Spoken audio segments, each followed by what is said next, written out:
Good evening.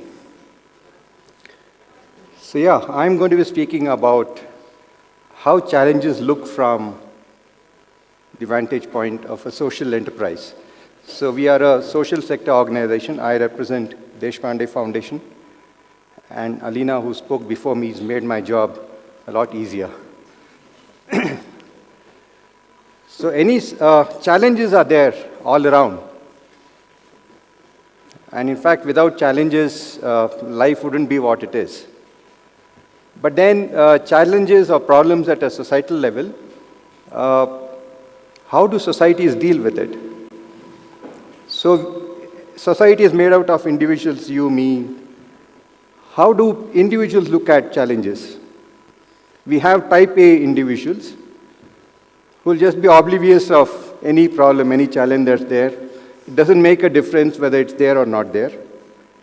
And then you have a second type B who will keep complaining, who will keep cribbing about the problem, who will keep armchair critics. You will have everybody to blame, the government to blame, the neighbor to blame, the commissioner to blame. You can sit and blame everybody for the problem. And the third type C are the ones who sit up and say, who stand up and say, hey, there's a challenge. Can we do something about it? And how do countries, societies, communities, how do they do depends on what's the proportion of these three A, B, C that is there in that society. We have more type Cs. We have more Alinas in the community. That community is going to be very progressive. It's going to be an advanced society. It's going to be an advanced nation. So the need is to have more people with this entrepreneurial approach to problems, challenges.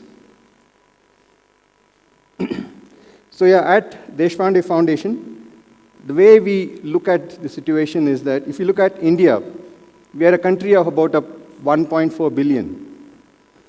The top 200, 300 million of this country have what we call disposable income. They have problems, but there's a whole ecosystem to address every problem they have. I don't want to drive. It's going to be difficult driving to MG Road in Bangalore. I can always use an Uber or Ola, go there and do my work. I don't want to cook. There's a Zomato, there's a Swiggy, I can order. So just for about everything that a person from the top tier community, the top tier of the pyramid have, there are solutions that are there. But at the bottom of the pyramid, which is about 1.1 billion people, they too have problems. But the problem is there's no affordability. So solutions are rarely created for the bottom of the pyramid. Net, the bottom of the pyramid ends up depending on services from the government. Whether it's healthcare, whether it's education, name it, the bottom of the pyramid depends on government for its services. Now, if you look at India, we can be proud of being the top 4 or 5 GDP countries in the world, but if we divide it by the denominator, which is our population, our per capita GDP is not something we can be proud of. We can count a position from the bottom. It's much easier than trying to count from the top. So what's the way out of this? We think the idea that we are pursuing, is that can we enable the community to solve their problems? And since the definition of the problem is economic, we think the solution is also economic. Since the definition is people having disposable income and people not having disposable income, can we create that income at the bottom of the pyramid? That's the solution that we have been trying to work on. We have been ideating, we have been doing things for the last 15, 16 years. And my talk today is more to share the things that we started working on, things that we learned along the journey. So when I said the problem is economic, the solution also has to be, can we get the bottom of the pyramid to earn more? I have a point in case here. I have 2 names here on the screen. Pragya. Pragya is from a village in a taluka called Mudhol in Bagalkot district. She comes from a family of farmers. In fact, when she was very young, she lost both her parents, was brought up by her maternal uncle and others in the family. She went to school. She went to a school in her village, the government school in the village. She went to college, the nearby Taluka place. And then post that, she wants to be independent.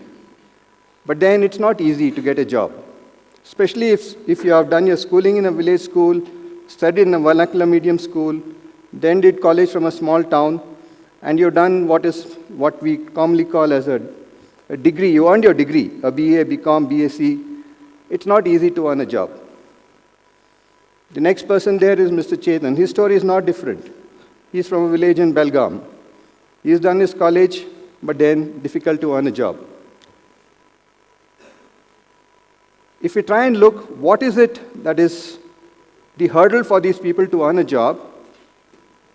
Earning a job today in any of the large corporate companies is like you have to perform a decathlon there. You got to run, you got to cycle, you got to do n number of tests, group discussions, all of that to be able to earn a job. But then these to both of them, English to them is still foreign language. They never had worked on a computer before. Imagine going to an interview process of any large company. The first thing they'll tell you is to take an online test. And this, let's say Pragya, she's not used the keyboard all her life, and she's now asked to do a test on a computer. It's just not going to work. And even if by chance they clear all of that and go and sit in the interview room, they're not going to make it through because they can't speak English. They know English, they have studied college, so they can read books, but can they communicate their ideas in English? They can't. So that's the challenge, and as a foundation, our thought was, can we help them solve this problem? Can we help them overcome these challenges? Okay, another idea that we firmly believe in, when we talk of entrepreneurship, typically in the for-profit entrepreneurship, it's always, there's a new idea, an innovation that you work on, you build on, and then relevance, and that makes your business click. But then in the not-for-profit sector, in the social sector, our learning has been that it has to start with relevance. We have to start with something that's there on the ground. The innovation may not be great because most of the times the challenges on the ground at the bottom of the pyramid are very, very, very, very simple. The solutions, therefore, have to be very simple because you can't have a complex problem working out of a village, of a small town. So, firm belief for us in the social sector is that relevance comes first, plus innovation is impact. Idea number 2. We can have a very large heart. We can go down to the bottom in the village and try and solve every problem that's there. But then that's not going to work because it's not going to scale. There are a lot of organizations who work with this big heart, but then end up solving a problem in a very small geography because they try to do everything. Now, we believe that for impact at scale, especially for the kind of country that India is, for the scale that we have, it has to be heart of a social worker, but the way we work, the way we plan, the way we do things has to mimic how an enterprise, how a for-profit works. We have to go for excellence. We have to think of excellence. An ordinary solution, the solution may be simple, but it can't be ordinary. It must be thought through well. It must be piloted many times. It has to be co-created with the community, and only then will it work. So we have to work with the heart of a social worker, but think like an enterprise. So within the way we work, while empathy is always at the bottom of everything that we do, but a lot of things that we do in terms of how do we measure, how do we review things that inside the organization is not very different from any corporate world. So we measure return on investment, we measure scalability, we do product market fit, but the goal is not profits, goal is impact. So the organization is a social enterprise. So the goal is not profit, the goal is impact. So to the problem that I just mentioned of Pragya and Chetan, the definition of the problem was a few skills that they didn't possess. If we get them to develop those skills, there was a possibility of them earning a job. So the solution that we've created at a lab, we have this large campus where we have invested in doing the basic research, talking to organizations who hire, doing baseline with the students from rural communities. But all of this, since the problem is distributed, it's not all in one place. These young people are in so many places. We had to get them to one common place. So there was an investment to be made into building a residential campus. So we today have a residential campus which can house about 1,400 students.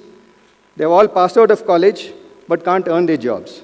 So they're graduates, but just not possible to earn job. If we just leave it to them, they are not going to be able to earn their jobs. So what would they do if they don't earn a job? There's a lot of pressure. So the first thing they would do is probably pursue higher studies, do masters. Nothing against masters, but for most of them, they're just postponing the problem. So the thought was, can we get them all together? We understand the problem well, because as individuals, can they solve this problem by themselves? It's not going to be possible. They don't have the resource to invest, they don't have time, they don't have effort, and more than anything, they don't have a network. For most of us here in this room, we will have an uncle, a brother, a neighbor, somebody who can help us out, but for this community, there's just nobody to handhold for them. So what was needed was to get them into a room, spend 3-4 months, which was all worked out. It was done over multiple cycles. So today, we get them from wherever they are. They come down to Hubli, spend 3-4 months with us. End of it, 95% of them are able to earn their jobs into the best of companies in India.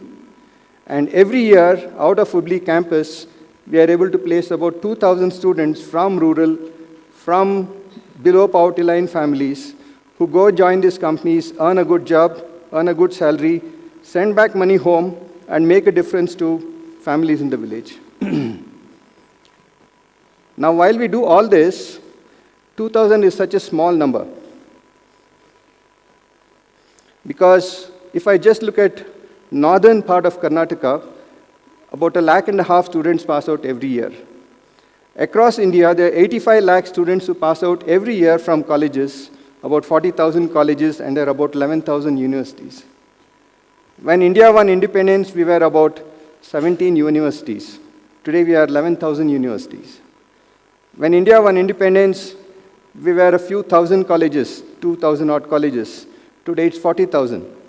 So access to education has really grown, but then there are challenges. With that scale, we have not been able to actually hang on to quality, so that's the challenge we have.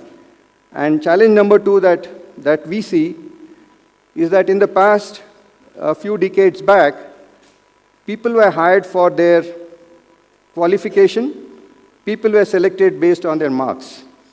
You have a distinction, distinction was 70 odd %, 90% was not, 95, 98, 99% was not the norm in the past. So if somebody had a degree, had a decent first class or a distinction, he or she would be eligible for job. But that's not the case anymore. The degree is just a qualifier for you to even be looked at for the process. If you don't have a degree, you won't be considered for the process. But if you have a degree, okay, some companies say you must be a 60% score in your graduation. So whether you are 60% or 90% or 95%, it doesn't matter. Because in the HR process, once you qualify 60%, then you go to the next line, next process. So degree today is just a qualifier. It doesn't help you get selected. So what is needed to get selected is very different. It is skills. What you have from college is only helping you go past the first gate. Beyond that is skills. And unfortunately, for most of these people passing out of these thousands of colleges in small towns and villages, they don't possess this.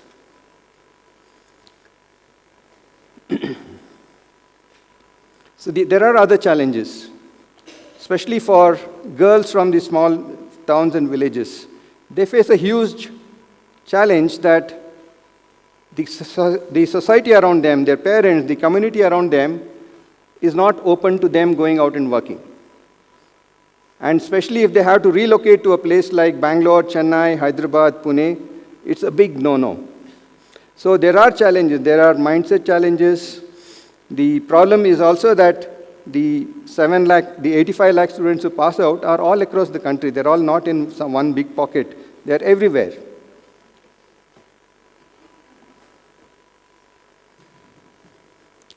Okay, while today we have a solution, we are able to place about 2,000 students from rural places into college, into jobs. How do we get to this 85 lakh student that's the big challenge the country faces? The way to do that, we think, is we need to collaborate. We need to partner. The challenge lies in the colleges. The challenge lies in the universities. Can we get the universities and colleges to accept the model that we have developed? As a social enterprise, we can't address the problem to the scale that this country has. All we can do is develop models. And once the models are developed, I think it is time for us now to actually try and take this into the system, which is universities and colleges. So we have demonstrated, okay, the thought process within the organization is we prototype, we test it out to scale, to a certain scale, and then try and see if we can actually impregnate that into a system which is government, universities, and colleges. So for us today, we are working with a couple of state governments. Governments have invited us to actually take this into their state education departments. We are working with a university in Karnataka. If it works well, if the idea clicks within one university, it becomes very easily replicable. We can actually scale to huge numbers if it works with one university. The central government is talking of NEP, the new education policy. There's a lot of focus on skills. Skills and education have to go hand in hand. But the policy is there on paper, but it's taking a lot of time to actually come into action. So system needs some quick charge to actually move from the NEP paper to actually implementing it. So, so partnership is with educational institutions, which are colleges, with universities, with educational trusts, large educational trusts. We have actually partnered with some of them. They run hundreds of colleges. So they are willing to implement it in their colleges. We are trying to work with state governments. At the other end, if this has to work, we definitely have to partner with people who make small modules for this whole thing. We can't try and do everything by ourselves. That's another thing that we have learned in the whole last 12 to 15 years' time, is that if we try to do everything by ourselves, we're going to fail. We need to partner. We are partnering with companies who make content, companies who develop technology. We are partnering with an AI company. So the ask is, can we get the community to become part of everything that we're doing, including employers? Employers have to be forthcoming in saying, what's the talent they're going to hire in another 5 years from now? Otherwise, it's not going to work. Another learning for us, being an NGO, most of the times, the expectation is that it's all going to be free. An NGO will do everything for free. That's the expectation from everybody around. But then as an organization, we have firmly believed that anything free is not valued.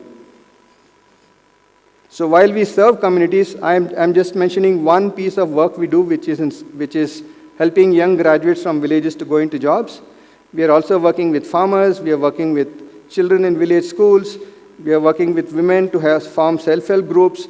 So we are working in multiple areas. We are also working with enterprising young people. We have a startup, Deshpande Startups. So I don't see Alina here. So yeah, we are proud Alina is part of the Deshpande ecosystem. We need more people like her. So anything free is not valued, and the community being served needs to have skin in the game. I think it's very easy to put, it's just one slide, but I think this is the most powerful idea that we have been actually pursuing all these years. Whether it's a student who wants to earn a job, whether it's a child in a village school who undergoes through some intervention, or a farmer in a village for whom we are doing something, or a self-help group, everybody needs to have skin in the game. What it actually, the value that this creates is that in a for-profit, when you sell something, a product or a service to a customer, the customer is paying for it, and you get to hear from the customer whether they like it, there's something wrong with it, there's something that can be better, there's rejection, your products fail, they get rejected in the market, you will have to rework, and that's what leads to excellence in organizations, in the for-profits. Unfortunately, in the not-for-profits, because there is this thing of free, the NGO does what they think is right, and the community just accepts it, and if it is useful, they're happy. If it's not, they just sit quiet. But when there is skin in the game, we hear from the community. We hear from students, this is not okay, this teacher is not okay. So, as an organization, we think there has to be something that is affordable for the community we serve. It might cost us, the cost of delivering the service or the product might be much higher, but the community needs to be paying what they can afford. So for a job-seeking student like Pragya or Chetan, we think a month's salary is affordable to them. So we do charge, we collect a small contribution from the students we serve. We call it community contribution. That's the term we have coined for this. And not only does it help us get feedback, but it also helps in actually amplifying the impact that we do get money from CSR, we get philanthropic money, and there's something coming from the community as well. So it helps us do more with the same CSR or philanthropy money. And the second thing, very, very important, is if whatever we are doing has to at some stage become part of the larger system. It has to become part of colleges, universities, government system, that then the model that we develop has to be compatible with the larger system. If we try to create a model in isolation, then we can be happy running it forever. But as a social enterprise, that's not what we want to be doing. We want to be creating a model, and at some stage, transfer it to the system, allow the system to run, and we do something else. We don't want to be in this space forever. So everything that we do, we try and see if it can actually be fitted into the system. So the model that we have created for whether it's skilling or all the other things that we do, we try and make sure that it's compatible. And in fact, we test it out. So the model that we developed in the Hubli campus, it should run in a college. So what have we done? We have partnered with 70 colleges, and we run a similar service at the 70 colleges. We do it by ourselves to prove to the college system that this can work in your colleges.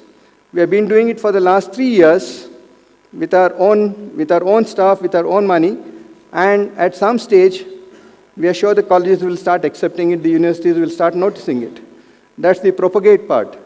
So for the last 3 years we have done, and now we are seeing some action in terms of colleges and governments and universities saying, hey, can we do it by ourselves? So few things. Number one, in terms of ideas in the social sector, skin in the game. Very, very important. We do it, and we hope it gets accepted. It's slowly getting accepted. Number two, whatever we do has to be compatible with the government system, with the system. Now, I'm not just saying government system. It can be education system, which is not necessarily government. So things that we do has to be compatible with the system. So yeah, these two young people that I mentioned. Pragya today works in Bangalore. She is hiring talent for global markets. She is hiring talent from across the world. And Chetan today serves a multinational paints and surface coating organization. Both of them doing well for themselves. And they are today what we call as relatable role models for the juniors in their college. Because at the colleges where they came from, there was no belief that I can get into a job like this. And today they are relatable role models for their villages, for their colleges, for their juniors. And over these years, we have created about 24,000 such young people today working and actually inspiring their juniors, saying, hey, it's possible. You just don't have to be, you are bright, but then because you come from that community, from a small village, you think that's not possible for me. Getting a job into, let's say, a TCS is beyond me. That's what a young person in a village thinks. But there are so many examples today. The community is seeing it. We are seeing some changes in the village. We may have to be at it for the next 5, 10 years, but we are confident it will make a big difference. So yeah, thank you. Those are the few things that I had to share. Thank you so much.